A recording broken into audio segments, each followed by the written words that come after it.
డబ్బు, అనారోగ్యం, ఉద్యోగం, వ్యాపారం, అప్పులతో బాధపడుతున్నారా? మీకోసమే లాంచ్ యువర్ ఫ్యూచర్ ప్రోగ్రామ్. నమస్తే రమగారు. నమస్తే జయ. రమగారు, ఏదన్నా ఆపద వచ్చింది, ఏదో ఒక సమస్య వచ్చింది, మొట్టమొదట మనం చేసే పని ఏంటంటే ఒక మొక్కేసుకుంటాం మన ఇష్ట దైవానికి. అమ్మా, నీకు నేను ఇది చేస్తాను, నన్ను ఇక్కడ గట్టెక్కించు, లేదా స్వామి, ఎవరి ఇష్టం ప్రకారం వాళ్ళు మొక్కుకుంటాం. కానీ ఆ సమస్య నుంచి ఆ గట్టెక్కేస్తాం కదా, ముందుకెళ్ళిపోతుంది, సమస్య తీరిపోతుంది. ముందు అనుకున్న మాట మర్చిపోతాం రమ్మగారు.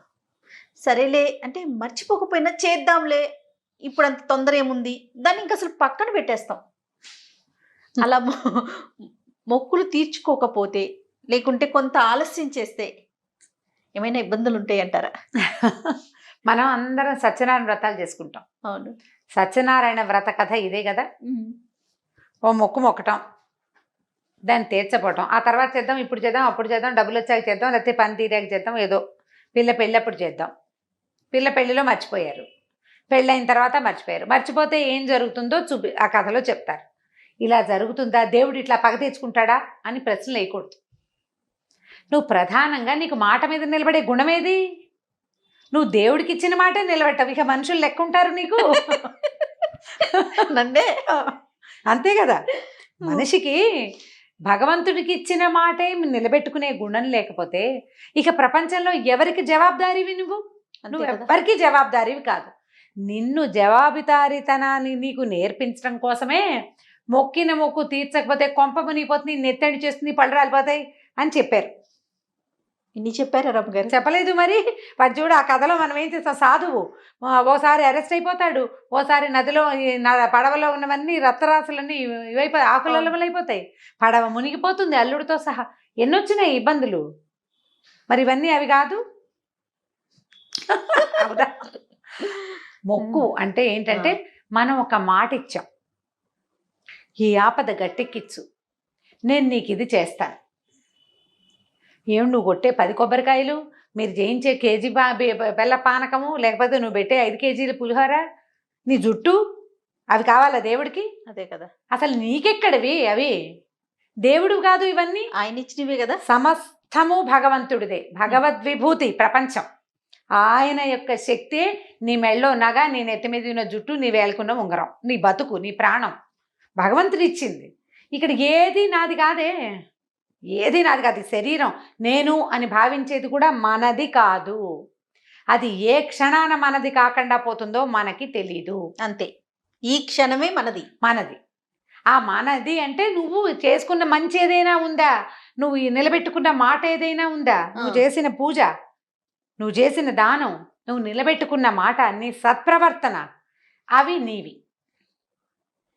నీ వెనకాల నీతోటి వచ్చేది ఏదైనా ఉంటే అదే తప్ప ఈ చెవులకు పెట్టుకుని నెత్తి మీద ఉన్నది ఏమి రావు వెనక్కి. ఇవన్నీ కలిసిపోతాయి. వస్తువులు వెనక వాళ్ళకి వెళ్తాయి. శరీరం ఎవరు తీసుకుంటారు చెప్పు? ఇప్పుడు ఒక మనిషి చచ్చిపోయింది, అమ్మ పోయింది, అమ్మ ఒంటి మీద బంగారం ఆడపిల్లలు పంచుకుంటారు. అవును. లేదా మగ పిల్లలకి ఇస్తారు. ఆడపిల్లలు లేరు, కోడళ్ళు పంచుకుంటారు. శరీరం తల ముక్క తీసుకుంటామా? అది ఎక్కడికి వెళ్తుంది? భూమిలో కలిసిపోతుంది. కాల్చేస్తాం, పూడ్చేస్తాం, చేస్తాం, అంతేనా? అది నీది కాదు. ఈ వస్తువులు నీవెక్కడున్నాయి? అంతా తలవటి తీసేసుకున్నారు కదా. ఇప్పుడు నీదంటూ ఏది ఇక్కడ? ఏది నువ్వు చేసావో మనమే లేనప్పుడు మనం ఎక్కడి నుంచి వస్తాయి? ఏమీ లేదు, సున్నా. కానీ నువ్వనేవాడివి ఒకడున్నావు. నువ్వు ఇందులో నుంచి లేచక్కపోయి బయట నుంచున్నావు. ఆ నుంచున్న వాడికి కొంత ఏదో ఉన్నది. ఆ ఉన్నది ఏమిటంటే, ఉన్నది మన్నది అంతా నువ్వు చేసింది. నువ్వు చేసిన భగవత్ పూజ, నువ్వు చేసిన దానం, నువ్వు చేసిన సహాయం, నీ శ్రద్ధ, నీ భక్తి, నీ విశ్వాసం, అవి మాత్రమే సూక్ష్మ రూపంలో నిన్ను అనుసరిస్తాయి. నువ్వు చేసిన బాకీలు అవి కూడాను రుణానుబంధ రూపేణ పశుపత్ని సుతాలయ అన్నారు. రుణాలు, అనుబంధాలు నీ వెనకాలొస్తాయి. బాకీలు ఇక్కడ అప్పులు పెట్టి చాలా జనాల్ని హింస పెట్టి, బాధ పెట్టి, పెళ్ళాన్ని చావగొట్టి చెవులు మూస్తే రేపొద్దున అది మొగుడవుతుంది వచ్చే జన్మలో. అవన్నీ వస్తాయి మనతో పాటు. వస్తువులు గిస్తువులు ఏం రావు కదా. ఇప్పుడు మనం దేవుడికి ఇచ్చేది ఏం మొక్కుంటాం జయ? పాతకాలంలో నా మెడ ఉత్తరించి ఇస్తానని చెప్పుకోము. ఏం చెప్తాము? నిలువు దోపిడి మొక్కుతాం జనరల్గా కదా. లేదా ఒక గాజులో ఓ వస్తువో ఓ ఇదో అమ్మవారైతే ఒక చీర గుడికా ఓ పెడతామని. చీర పెడతామమ్మా ఓ ఇదో అమ్మవారైతే ఒక చీర గుడికా ఓ పెడతామని. చీర పెడతామమ్మా చీర పెడతానంటారు. బోనా ఇవి వేస్తాం, ఒక పూతనేస్తాను, కోడిని వేస్తాము, ఇంకో దాన్ని వేస్తాము. లేకపోతే నీ గుడికి నడిచొస్తాను, తలనీలాలు సమర్పిస్తాను. తలనీలాలు కాలినడకన వస్తాను, పాయసం చేసి అంతే పంపిస్తాను. అంతే. అక్కడికి వచ్చి పొంగళ్ళు పెడతాము, జనరల్ మొక్కులు, కొబ్బరికాయలు కొట్టుకుంటాము, ఇంకొంచెం శక్తి ఉంటే ఏదో ఒక నగ నగ చేయించుతామని. చేయిస్తాం, నిలువు దోపిడి శక్తి మేర. నిలువు దోపిడి ఆ. కాకపోతే ఈ కవచం చేయిస్తాం, ఇంకో చేయిస్తాం, నీకు నేత్రాలు చేయిస్తాం, దండాలు పెట్టుకుంటాం. అవునండి. అవన్నీ భగవంతుడి వస్తువులే. మన ఎందు శక్తి ఉంటే ఆ శక్తిని మనం సమర్పిస్తాం. నీకు ఉండాల్సింది ఏమిటి? శ్రద్ధ ప్రధానమైంది. నువ్వు వ్రతం, సత్యనారాయణ స్వామి వ్రతం చేస్తానన్నావు. వ్రతానికి ప్రధానంగా కావాల్సింది ఏమిటి? కొబ్బరికాయలును, పప్పు, బెల్లము, గోధుమ రవ్వ కాదు, మతి, శ్రద్ధ ఉండాలి దాని మీద. భగవంతునికి ఒక మాట చెప్పాం, ఒకటి ఘోషణగా అనుకున్నాం, ఆయనకి మాట ఇచ్చావు, ఆయన విన్నాడంటే ఇక్కడ లేడు, లోపల విన్నాడు, ఆయనకి తెలుసు. నీ శ్రద్ధాలోపాన్ని సహించడు భగవంతుడు, పూజ లోపాన్ని కాదు. నువ్వు పూజ చేయకపోయినా పర్వాలా, మట్టితో శివలింగాన్ని చేసి పూజ చేసిన వాడికి కూడా కైవల్యం ప్రసాదించాడు భగవంతుడు. మనం ఆ కథలన్నీ వింటాం. అవును. వాడు బంగార పువ్వులతో పూజ చేయక్కర్లా, తులసి దళాలని ఆ మట్టితోటి దళాలు చేసి పెట్టిన వాడికి కైవల్యం ప్రసాదించాడు విష్ణుమూర్తి. బిల్వపత్రం చాలు కదా మహాశివునికి. ఒక్క ఆకు, మట్టితోటి ఆకులు చేసి పెట్టిన తులసి దళం తీసుకుంటాడు. నీకు కావాల్సింది ఏమిటి? టోటల్గా భగవంతుడికి నీ దగ్గర నుంచి శ్రద్ధ కావాలి. నీకు ఆయన మీద ఎంత దృష్టి ఉందో ఆయనకు అవసరం. నీ మొక్కు అనేది ఏమిటంటే, మొక్కుబడి అనేది నీ శ్రద్ధ. నువ్వు ఎంత జ్ఞాపకంగా భగవంతుడు ఈ సమయంలో ఆయన నా మొరాలకించి నా పాలిట నిలబడ్డాడు అని నువ్వు ఎంత ప్రగాఢంగా విశ్వసించావో ఆ విశ్వాసానికి గుర్తే నీ యొక్క మొక్కుబడి చెల్లింపు. నువ్వు అప్పుడు అమ్మాయి అనుకున్న తర్వాత మర్చిపోతే ఎట్లా? నువ్వు నీలో ఉన్నవాడికే నువ్వు దొంగ నాటకాలు ఆడితే నీ చుట్టూతా ఉన్న ప్రపంచంతో ఎందుకు ఆడవు? నువ్వు మీరు మొదటే చెప్పారు, భగవంతునికి ఇచ్చిన మాటే మనం నిలబెట్టుకోకపోతే ఇంకేం చేస్తాం? పక్కన మనతో ఉండే వాళ్ళకి లేకపోతే సమాజంలో ఉండే వారికి ఏం చేయలేం కదా. కాబట్టి ఇది నిలబెట్టుకోవాలి. ఇప్పుడు మొక్కులు బొళ్ళు మొక్కేసుకుంటాం, ఎలాగండి అంటావు నీ ప్రశ్న. దాని మొక్కులు మొక్కారనుకోండి, ఎంచక్క రాసి పెట్టుకోండి, మర్చిపోకుండా. నలుగురు దేవుళ్ళని పెట్టుకోకండి, ఒకళ్ళని లేదా ఇద్దరిని పెట్టుకోండి, ఈజీగా ఉంటుంది. నేను నవ్వుతూ చెప్పినా జయ, ఇది ఎంత శ్రద్ధాపూర్వకమైన విషయం అంటే, ఇప్పుడు మనం తీర్చలేదనుకో, ఆయన ఏం చేస్తాడో చేయడో, సత్యనారాయణ వ్రత కథలో లాగా అయిపోతుందని కాదు, నీకే భయం వేస్తుంది. వ్యక్తులకి భయం ఏదా? ఇప్పుడు పూజ చేయాలి మానేసాము, ఏదో సడన్ గా మొదట యాక్సిడెంట్ అయినప్పుడు దాన్ని మొక్కేవు, ఈ 10 ఏళ్ళు 8 ఏళ్ళు గడిచింది, నువ్వేం చేయలేదు, ఇవాళ ఏదో ముంచుకొచ్చింది, అమ్మో అవాళ చేయలేదు అందుకే ఇది వచ్చింది అనిపించదు? ఖచ్చితంగా మనసులో అదొక లాగా అనిపించేస్తుందండి. దాని ఫలితమే అనిపిస్తుంది, ముందు అనిపిస్తుంది. దేవుడు పగ తీర్చుకుంటాడా? ఏమీ పగ తీర్చుకోడు. నీ మాట నిలబెట్టుకోలేని గుణం ఏదైతే ఉందో అది ఇక్కడ నీకు చూపిస్తోంది. నీ క్రియకి ప్రతిక్రియ. అది ఇంకా మనకి అలవాటు. నువ్వు అద్దంలో చూసి మొహం చూస్తే ఏమవుతుంది? నువ్వు అద్దంలో మొహం చూసుకున్నావు, ఏం కనబడుతుందో చెప్పు? మనమే కనిపిస్తామా? ఇప్పుడు నువ్వేం చేసావు? 10 ఏళ్ల నాడు అద్దంలో మొహం చూసుకున్నావు, దాని మీద ఏదో రాసావు, 10 ఏళ్ల తర్వాత రాసింది పోయింది, నీ ప్రతిక్రియ అక్కడ కనపడుతుంది. అంతే జరుగుతుంది. భగవంతుడు చేయడు అవేవి. నీ యొక్క క్రియకి ప్రతిక్రియే మనం అనుభవిస్తాం. ఒకవేళ అనుభవించం, నీకు లోపల కించలేదు, కించలేనివాడు బతికేస్తాడు? ఆలోచనే రాదు, వాడికి ఆలోచనే ఉండదు. వాళ్ళందరూ బతికేట్లేదండి, అమెరికాలో మనలాగా మొక్కులు ముక్కోరు, వాడు అలా బతకలేదంటే బతుకుతాడు. వాడు కుక్క అవుతాడో, పంది అవుతాడో, పిలుకునవుతాడో వచ్చే జన్మలో వాడికి తెలియదు, నీకు తెలియదు, నాకు కూడా తెలియదు, దేవుడికి కూడా తెలియదు.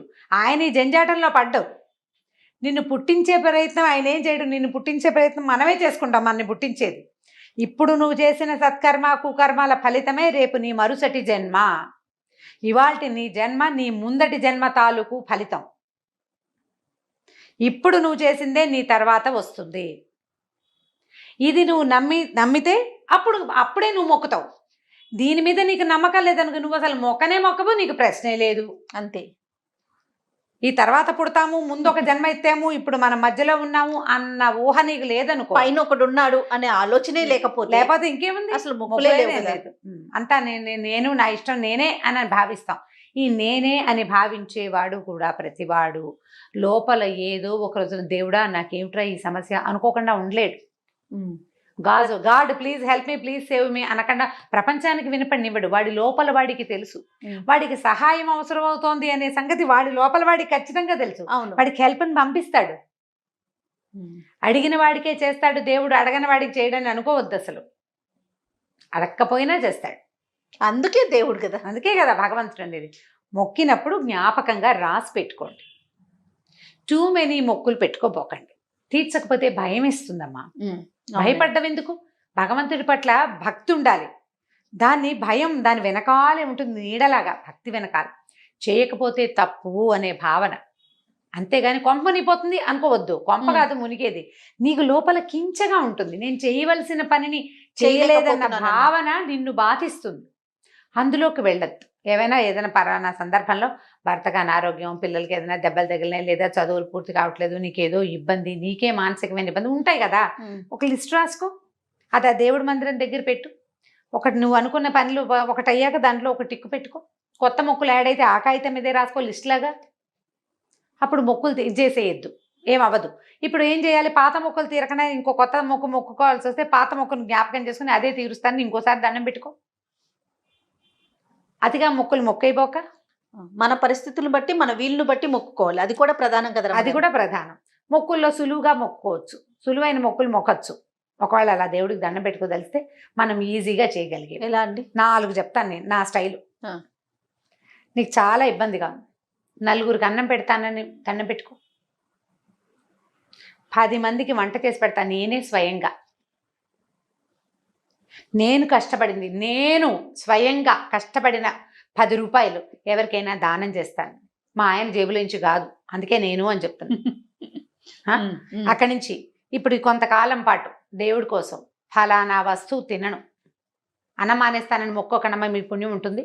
ఏదో ఓ కూర, ఓ పండు, ఓ పదార్థం, అది మీ ఫేవరెట్ది అనుకోండి. అప్పుడు దేవుడి కోసం మొక్కుకున్న శ్రద్ధ ఉంటుంది. శనివారాలు రాత్రిపూట అన్నం తినకపోవటం చేస్తాం కదా, అట్లా ఇలాంటి వాటికి వెళ్ళండి. మనం చేయగలిగినవి సులువుగా 11 రోజులు రోజు దేవాలయానికి వస్తానని మొక్కు, నడిచెళ్ళు. 2 కిలోమీటర్ల దూరంలో ఉంది, నడిచొస్తా. ఆరోగ్యానికి ఆరోగ్యం, శ్రద్ధకి శ్రద్ధ, భక్తికి భక్తి, మొక్కుకి మొక్కు, అన్నీ కుదిరినాయి కదా. అలాంటివి పెట్టుకోండి. రోజు బాబాగారి దేవాలయానికి హారతి వేళకి అందుకుంటాను. నువ్వు దానికోసం కుదుర్చుకోవాలి. అక్కడే నీ శ్రద్ధ భగవంతుడు గమనిస్తాడు. యూనివర్స్ గమనిస్తుంది, చుట్టూతా ఉన్న ప్రపంచము గమనిస్తుంది నీ శ్రద్ధని. నీ శ్రద్ధకి తగిన ఫలితం తప్పకుండా నీకు యూనివర్స్ ఇస్తుంది. ప్రధానంగా చేయవలసింది అది. నేనైతే నా మొక్కులు ఇవే ఉంటాయి. రాహుకాలంలో దేవాలయానికి వస్తాను అని మొక్కుంటాను. ఖచ్చితంగా ఏదో కొంచెం పదార్థం చేసి పట్టుకెళ్తే. ఇప్పుడు ఈ కోవిడ్ నేపథ్యంలో 2 సంవత్సరాల నుంచి గుళ్ళు లేవు, గోపురాలు వెళ్ళటం లేదు కదా. అంతకుముందు అయితే శుక్రవారం రాహుకాలానికి ఇంతంత చిటిగారెలు, ఒక డబ్బా గ్లాస్ బియ్యం పోయటం, గ్లాస్ పప్పు పోసుకోవటం, కాసిన గారెలు చేసి అమ్మవారికి నైవేద్యానికి గుళ్ళోనే ప్రసాదం అయ్యటం, 4 గంటే 4 చిటిగారెలు ఇంటికి తెచ్చి పిల్లలకి పెట్టడం, అంతే. ప్రతి శుక్రవారము వెళ్ళేదాన్ని అట్లా నేను. ప్రతి గురువారము ఆ సమయానికి వెళ్ళాలి. అది పెట్టుకోండి. మీ సమయ పాలన ఇది అన్ని ఆలోచించుకొని మొక్కుకోవాలి. ప్లాన్ చేసుకుని దండం పెట్టుకోండి. అంటే ఆ క్షణంలో ఏదో తోస్తుందండి, అట్లా ప్లాన్డ్గా ఎలా పెట్టుకుంటాము అంటే, ఇప్పుడు ఆపత్కాలంలో మొక్కే మొక్కులు వేరు, భయంలో మొక్కేస్తాం. అలా కాకుండా నిదానంగా దేవుడికి దండం పెట్టుకునేటప్పుడు ఇట్లా చెప్పుకోవచ్చు. ఇది నా పద్ధతి, ఇది చేయమని చెప్పట్లేదు, ఇలా పెట్టుకోండి.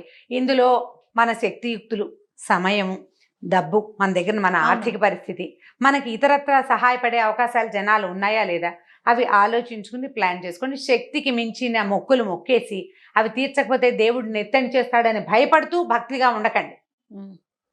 భక్తిగా ఉండలేనేమోనని భయపడండి, అంతేగాని ఈ భయం కాదు మనకు ఉండవలసింది. ఈ జాగ్రత్త. రమ్మగారు, అమ్మో పలానా రోజు నేను మొక్కుకున్నాను, తీర్చలేకపోతున్నాను, ఏమవుతుందో అన్న ఒక భయం కనిపిస్తూ ఉంటుందండి. మీరు అన్నట్లు వేల్పుల మొక్కులు 1000 ఏళ్ళు అంటారు జయ. ఇలా వేల్పుల మొక్కులండి. వేల్పు అంటే దేవుడు, దేవతల మొక్కులు 1000 ఏళ్ళు. ఈ సంవత్సరం తీర్చకపోతే వచ్చే సంవత్సరం తీరుస్తానని చెప్పుకో. ఈ ఏడాది రాలేపోయాం తిరుపతి, వచ్చే సంవత్సరం వస్తా. ఈ ఏడాది అక్కడెక్కడికో వస్తానన్నా, చేయలేకపోయా, వచ్చే సంవత్సరం చేస్తా. ఈ మొక్కుల్లో ఎవరికైనా చదువుకి సహాయం చేస్తాను, ఓ పిల్లకి పెళ్లికి సహాయం చేస్తాను, ఓ పిల్లవాడికి ఉపనయనం చేసుకోవడానికి సహాయం చేస్తాను, ఏదైనా హాస్టల్లో ఉన్న పిల్లాడికి ఏదైనా కొద్ది రోజులు నేను చేస్తాను. ఇదివరకు వారాలు పెట్టేవాళ్ళు, వారాల అబ్బాయిలు వస్తుండే వాళ్ళు ఇళ్ళకి. ఆ కాలం కాదు ఇది. ఇట్లా పిల్లల చదువులకి సహాయం చేయటం, అలాంటివి పెట్టుకోండి. మన పిల్లాడికి ప్రాబ్లం, వాడు ఎక్కడో ఫారెన్లో ఉన్నాడు, సరిగ్గా సెటిల్ అవ్వలే, ఏదో ఇబ్బంది అవుతుంది. ఓ భగవంతుడా, ఇంకో పిల్లాడికి చదువుకునే అవకాశం ఇస్తాను, నా పిల్లాడిని సరిగ్గా సెటిల్ చేయి. నువ్వు దీనికి గుళ్ళో డబ్బులు కట్టేసి అక్కడెక్కడికో వెళ్ళిపోయి ఇక్కడ ఎందుకు చేస్తావు? ఇంకొక పిల్లవాడికి ఒక జ్యోతిని చూపించు, ఆ జ్యోతి నీ పిల్లవాడికి కనపడుతుంది. ఆడపిల్లలు పెళ్ళిళ్ళు అవ్వట్లేదు, మీకు మన దగ్గర బాగా డబ్బులు ఉన్నాయి, జాతకాల్లో ఏదో సమస్య, ఎవరైనా పెళ్ళికి మంగళసూత్రాలు చేయిస్తాను, కన్యాదాతకి ఏమైనా ఇస్తాను అని దండం పెట్టుకోండి దేవుడికి. మానవ సేవే మాధవ సేవ. ఇప్పుడు వాళ్ళకి సహాయం ఏమిలా, నువ్వు ఒక చోట దీపం ఏం లేదయ్యా, మన దగ్గర ఒక దీపం ఉంది, మన ఇంట్లోనే పెట్టుకుంటే, తలుపులు వేసుకుంటే మన ఇంట్లోనే వెలుగుతుంది. 4 పక్కల తలుపులు తీస్తే ఈ దీపం బయట వాళ్ళకు కూడా కనపడుతుంది, ఇంకొకళ్ళకి కూడా దారి కనపడుతుంది. అట్లా చెయ్యి, అది నీకు ఉపయోగపడుతుంది. అలాంటి మొక్కులు మొక్కుకోండి ధైర్యంగా. పాత మొక్కులు ఉంటే భయపడకండమ్మా, వేల్పల మొక్కులు 1000 ఏళ్ళు అంటారు, ఫలానా చేస్తాను 4 రోజులు అని చెప్పుకోండి, తీర్చడానికి ప్రయత్నం చేయండి. ఈ మొక్కులు తీరకుండా కొత్తగా మొక్కోకండి, జాగ్రత్తగా. అంతే. రైట్. నమస్తే. నమస్తే జయ.